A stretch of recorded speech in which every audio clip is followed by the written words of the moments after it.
everyone. I'm Sarah Muse. I am here interviewing Nan Mahone Wellborn for the Open Studio Tour interview series that we are doing here on YouTube. We are going behind the scenes to Artist Studios to see what is in store for us for the Open Studio Tour Roanoke, which is at the end of April, April 29th and 30th, and it's from 10 a.m. to 5 p.m. each day. So we look forward to seeing you. Hope you'll come out and join us.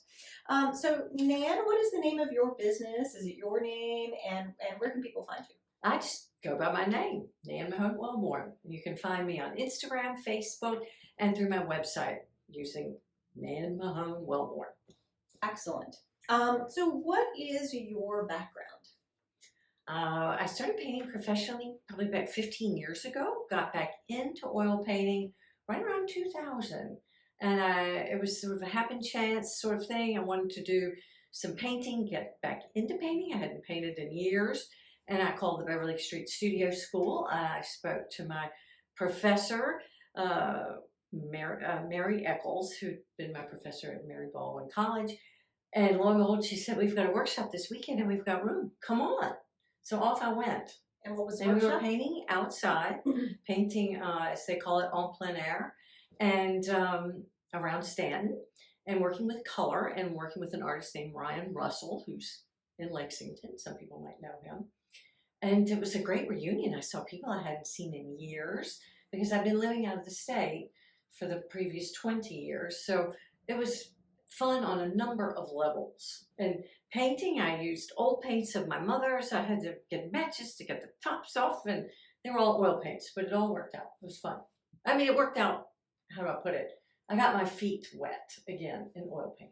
And so is that what inspired you to get back into it? Was that event? Was it? Or it did. Was it this person? And then. Well, Mary Eccles, certainly. And my friends who were also painting, who'd had years of painting outside. My mother at the time was also encouraging me. So I started taking classes here with Ann Glover here in Roanoke. And she, of course, was super encouraging and a great influence. And then I started taking workshops, and I worked with Bill White for quite a few years. So I feel very fortunate. We've got a wonderful art community up and down the valley and in Virginia. There are numerous opportunities if you want to get back into a medium that you haven't touched in 20 some odd years and explore.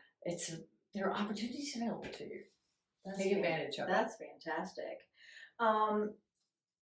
So what are you known for? So you took these classes, they got you excited, and so what are you known for now? How has it changed for you too? Well, good questions there. Of course, I was interested in observational painting. So I either want to be outside painting what I see, or setting up still life, or working with an interior, and that was my focus. Now I will use photographs, and we can talk about that, or a iPad or something like that as a reference. But I like to get my starts outside. So generally, I was working with people who use observation as a part of what they do to create and how they teach. So I found that really worked for me. What has really caught my attention over time is water and painting water. So I think if someone asked you about my work, they would probably mention the water. So that's my focus. Rivers, primarily rivers, but ponds, lakes, the ocean, water. And so where do you go to find water? In the mountains. In the mountains?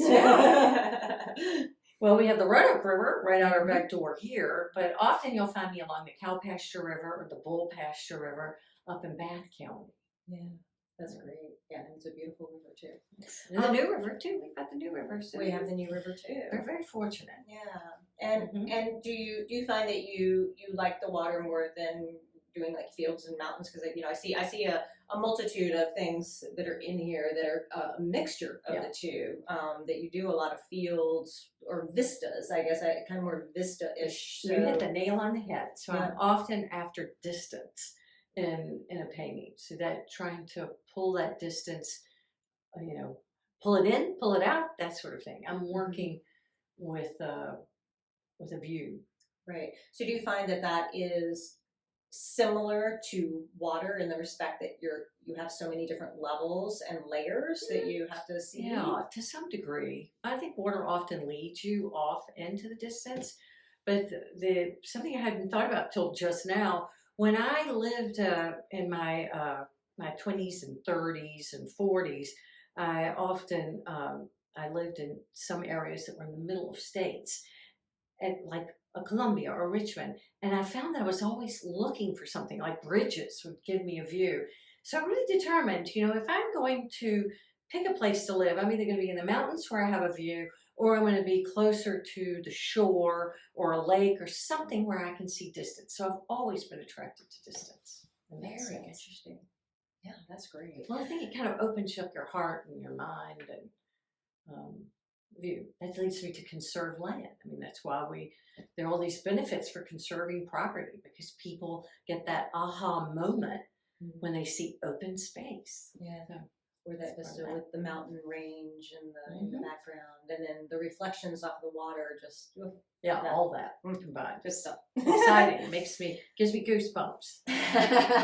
So your materials are what? How do you start? What are you working with? Getting back into painting when I did, I decided to really focus on oil painting and try to learn as much as I could about it. And I'm continuing to learn. Yeah. And materials change a bit over time. But essentially oil painting today is not too different from oil painting as it might have been 50 or 100 years ago. Certainly before that, it was a bit different. Yeah. We thankfully now our colors come in tubes. We don't have to grind our own pigments. But as opposed to going to watercolor, which is a different process than oil, I've really tried to stick with oil. And I'll work with gouache, which is a water-based medium, because it acts a lot like oil. Acrylics is a whole other ball game, and acrylics just haven't worked for me. There are great things you can do with acrylics, and they certainly are easier to work with and travel with, but they just haven't worked for me yet. Good. So you want to show us a little bit about what you do and your process and such, and we'll kind of show some people some your paints and things here, your little setup. Keeping my color by, I keep light colors together just to make them easier to find. I work with, this is an old rolling kitchen table that I use as my tabaret, as they say.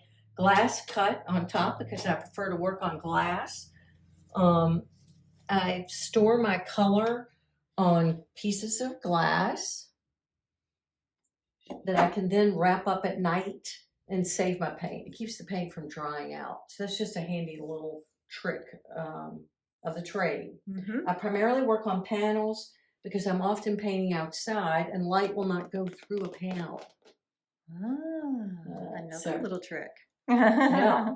Now, and this too is a panel. This other piece over here is canvas. I'm using a piece that I painted on site to develop the larger canvas. Currently they're upside down because I like a little bit of one more so than I like it on the other. And so I'm going back and forth right now to pull these two pieces together. And so why do you work upside down? Upside down takes your brain out of the part of the brain that wants to identify the object out of the picture. It's a great hack, if you will, that artists have been using for a long time. So then I'm looking at this as a shape, not as, the river's going down here, blah, blah, blah, or going up there, actually, through underneath this ridge line. So you're starting to look at these as larger shapes, not what are they. Right, so taking the subject matter out of it in a sense and really focusing on so then you can focus on the shape and the design and how is the color relating, how is there a rhythm, where is the rhythm, that sort of thing, as opposed to saying, oh gee, I want to make this a clump of trees and I want to change up this clump of trees.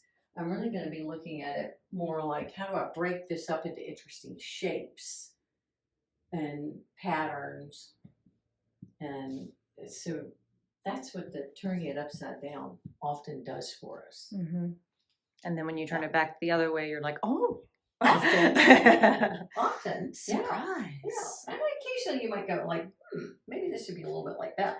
But yeah, because it's really about the shape and the color is what's going to attract you and the value and how it's moving. So how do you Space. start your pieces? What are your steps in which you kind of do your process? You mentioned you do some things plein air, but you also work in your studio too. So tell me about both of those. Well, outside and inside, I'll start with a little bit of a bit of a sepia sort of sketch in here to get my placement, and then I start putting in larger blocks of color, and then start to work the painting up from there. And this painting does have a bit of a tone to it, so I've toned it prior to starting. So you put a base layer down? Yes, pretty thin, very thin. I mean, just literally wiped on. Very, very thin. Do you have a specific color you use for each? Often I'm using again another, like a little bit of a sepia type color for that. I have used other colors in the past, more of a reddish color, a vanilla color. It changes up depending on the season or what I want to accomplish. What does that do for the painting? It can that little bit of light can come through with this sepia tone. With white, sometimes we can actually really use the white too. If it's just a dead white, it can sparkle and brighten up areas if you've taken a big stroke through and some of that white is showing up and coming through. It becomes another part of what you can play. So do you ever start with lines, or are you starting with basic shapes that you see? I'm outlining some basic shapes just to get some proportions in place. That's generally what I'm doing first, and that's about as far as I'll go with. And they're rough lines, and then there are those who will actually put their value in a sepia or some sort of tone, and then they've already nailed their values right from the beginning. The trick when you're working outside is that light is going to change within a half an hour. So if you can pick up your values and what's in your mind's eye super quickly through that method, that can help you down the road. And some people do thumbnails. Occasionally I'll do a thumbnail. And what is a thumbnail? A little thumbnail. It's just a little sketch on site to kind of nail down what I'm doing to say, hey, is this worth it? Is it going to work in the end? And so is that usually just a pencil sketch, or is that with paint too? Usually a little Sharpie, not with paint, usually with a Sharpie. I have used a pen that, a water-based pen that then I can then brush these values out with the water-based pen. So that's another idea you can use to capture those initial values to work from later. So do you have a piece that's a little bit rawer than this that we can kind of show that basic process? I think I saw one out here that had a little bit like that. There's a sketch that I did on site. I've got my lines in, and I've got some big shapes. And why did you start with that color to kind of? It was in the fall, so as opposed to using the sepia color, I've used an ultramarine blue. Again, I'm using transparent or translucent colors. I'm not using something that you can't see through. And so how do you do that with oil? Well, in oil paint, you do have your opaque colors and your more transparent, semi-transparent, and transparent colors. Ultramarine is a transparent color. Did not know that. So is burnt sienna, which is what I use for the sepia tone. It's not really sepia. Right. Yeah. And then here I used again ultramarine, and then this is as far as I could get that day on something for me this large. I've got my barn shape in and my tree shapes in, and I'll move out from there. So that one was on site? Yes, on site. And here's another sketch I did quickly one morning, looking at a huge oak tree that features McAfee's Knob, which is certainly a landmark for our area, under the boughs of the oak tree. Very cool. So here I really did start to get this tree to try to take a little bit more shape for me. And then that one will be, you'll down the start hill. adding, do you start with your darker colors first, or does that matter for you so much, or is it more about your shapes? It's more about the shapes Mm-hmm. for me. So you don't work necessarily from dark to light. Well, but generally in oils that works best to work from Mhm. dark to light, or you can start with your mediums and then pull your darks out more. And I'll do both of those. I rarely start from a light, though I will often start to put my sky color in, because that's going to be reflected in everything that I do, as it would in nature, you know. Mhm. So it's going to have a impact on what else I paint. So I like to add some of that in initially. So is that, do you feel like that's some of the differences that set you apart from other oil painters per se, that the way that you paint it, or Yeah, I would say maybe my composition, or the views I've found, how I handle water might set me apart from others. Mhm. But I think these methods that I'm talking to you about are ones that are people have tried and I've learned, and it's pretty typical of oil painting. Okay. Yeah. So do you like to experiment with different things, or have you just pretty much nailed down your philosophy on everything? Never have I. No, you're always learning, always trying to experiment a bit and push yourself in new directions. This winter, I took a portrait workshop, and I had perhaps done a portrait in a million years. And how'd that go? It was a struggle. It was a mind bender. It was good for me. You know? Yeah. I'm glad I did it. That's great. And so what are these behind you? Are they Those watercolors? Are gouache. These are those are gouache gouache, experiments with water. Mm-hmm. This is it. Of course, you're looking at the sea, and you're looking at how it changes. This is a tropical environment in Key West, Mm-hmm. and I'm experimenting here purely with water, And to see how I can get the depth. will those then be translated into oils later, or Maybe. are the gouaches their own beast? Often they stay their own beast, but I'm using them to inform my oil paintings and how I'm going to work with oils next go round. So if you look at how I'm working with the water here, through here, this was definitely an experiment, seeing how I dragged certain color in first and then others over top of it. If you go around the corner, you'll see what I've done in the keys since, and I think this helped. The wash work helped inform how I would handle the oil. There, that one. And so these are oils. Mm-hmm. These are all oils from a recent Key West trip. And all of them need a little work. This one's done. This one I think is done.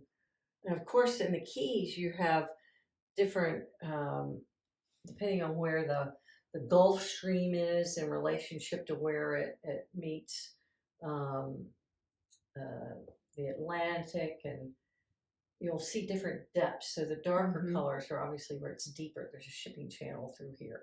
Then it gets lighter because it gets more shallow. It's super shallow here. And that's where the sunlight goes through. So it's kind of fun to play with it that way. And see what makes for a good painting. I won't it certainly doesn't bother me to exaggerate or elaborate on something to make it sing, so to speak. So what surprises you and delights you about what you do? Gosh, I just to be outside and to be able to capture a feeling in a moment, that to me is what's really special.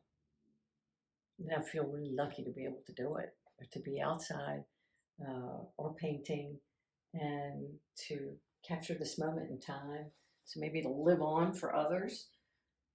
That's a big part of what gets me going every day. Excellent. And do you paint every day? No, I'd be pretending if I said I did. I'm always thinking about it, but I might not be painting every day. Paint as much as I can. And sometimes it's good to take a little break, you know? or to try something different. So after the portrait workshop, I was braver about people in general. And I feel like I've got some work obviously to do here, and some things I've decided I'm going to leave out. But I think hopefully this will feel like a good chat. That's what the moment is, that beach chat, you know? Yeah. And hopefully I can catch that feeling there. That's awesome. So what makes you laugh? Gosh, outside in nature, what'll make me smile is like when you're painting and a deer, you're so quiet, a deer will just walk right by. They're not really paying much attention to me. That's pretty special too. So that'll make me smile. They really make me laugh. They're just different things. One time I had 2 minks come up to me. Now this did make me laugh. And I don't know who was more surprised because I'm looking down and they're looking up and they're going, whoa! And they turned around and took off. And where was that? Up in Bath County. Oh my goodness. Mm-hmm. Yeah, it was really funny. They were like, oh, what's she doing here? Oh, look at you. That was fun. That's great. So is there anything else that you'd like to tell people about your work or you or? Oh, I can't think of anything else to share at this moment. But thank you so much. I can't wait to meet people and hear their thoughts about work or their favorite views. That's always a treat for me. I learn about new sites to go explore through other people sharing what views turn them on. That's fun. And you'll have your work at Open Studio Tour. Yes. So again, how else can our audience find where you are? Well, I think the best way is through Instagram, through my website. You're welcome to contact me directly. That would probably be the best. Those are your 2 best. Yeah. All right. And of course, you can find her on the Open Studio Tour Roanoke.com website. All the artists are on there and all their contact information as well. So thank you all for joining us. If you'd like to learn more about the artists, like I just said, you can find them on the website. If you want to know more about the tour itself, there's lots of good information there. So again, it's openstudiotourroanoke.com. And we look forward to seeing everybody on the tour. And again, that weekend is April 29th and 30th. It's coming up quick. And it's 10 a.m. to 5 p.m. both days. And we hope to see you there. Thank you. Come see me. Bye.